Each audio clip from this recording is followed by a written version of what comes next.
ago, local film events in Chattanooga were virtually non-existent. But it seems things have changed quite a bit in a short amount of time. Responsible for much of this is Chris Dortch, founder of film club Mice on Scenesters, and director of first annual Chattanooga Film Festival, which begins on April 3rd.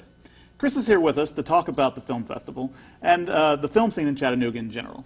Great to see you, Chris. Thanks for being here. Great to be had and here. So the first thing that I want to ask you is, why do you think Chattanooga needs a film festival? I think movies are an important part of culture. To me, movies are part of, any great fine arts discussion, and any cool city, any big city, any city, especially Chattanooga's size, desperately needs to have a film festival, and a big one. Are you looking to make this something similar to Sundance, maybe? It's funny. We were lucky enough on the day that we launched our website and submissions to get called by Southern Living magazine the Sundance of the South. And while I'm not quite delusional yet to accept that mantle, that's very much the fence I'm swinging for. This is something that, Sundance has got a huge budget. They've been around for years and years. They're allowed to go for a very long period of time, and they really transform a whole town. And to me, that's the goal for this film festival. I want it to, maybe a little less like Sundance, a little more like South by Southwest. Okay.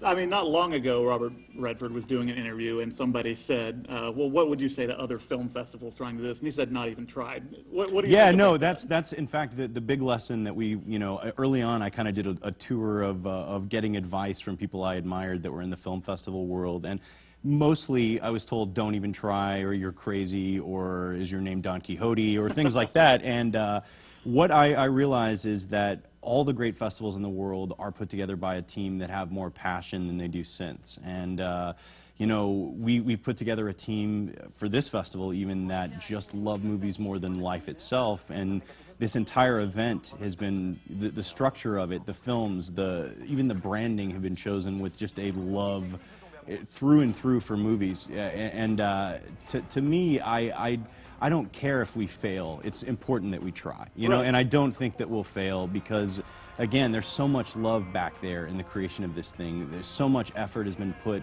in building it right, and in doing the research and doing the legwork to understand what makes great film festivals, what sets great film festivals apart. And I really think that even as a year-one festival coming up in April, we're going to be a real contender. Oh, absolutely. I've been covering this for the past couple weeks, and I'm really excited about it just as a film fan myself. So what do you think we can expect from the film festival itself? What kind of films are we looking for?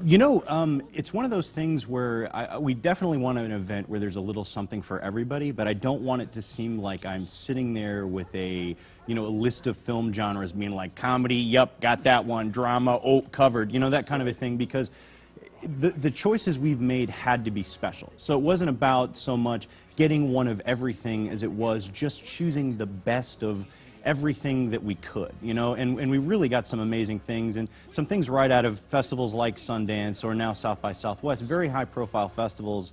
And in at least one case, we have a film that's a complete North American premiere. And I know, when I say North American premiere, I could be like, yeah, this kid made a short film. Right. But this is a film that played in Barcelona. I got a high level of prestige. There's some huge, big, giant names involved with the movie. And it's a real coup to score it for Chattanooga. And you'd be amazed at how the discussion with that filmmaker went, that people understand what's cool about this city and what could be cool about this film festival if we do our jobs right.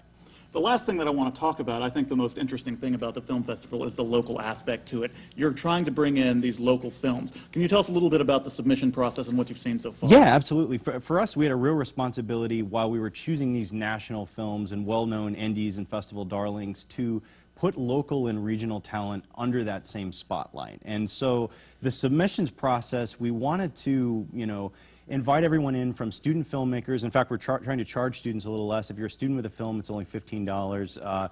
If you've got a local short, we want shorts, we want features, and really, we didn't know what to expect when we started this process. And what we've been hit with is unbelievable talent. And now I'm happy to tell you, I've lost count of the number of submissions we've had. And we brought in some amazing folks to help us, get through everything. And honest to God, we've got such a talent pool here that I didn't even know existed prior to this event getting organized. Well, I'm definitely looking forward to it. I can't wait to see this in April. Thanks.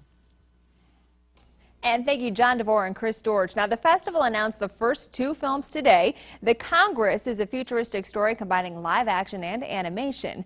Robin Wright plays herself as an actress signing over her persona to a movie character to use forever.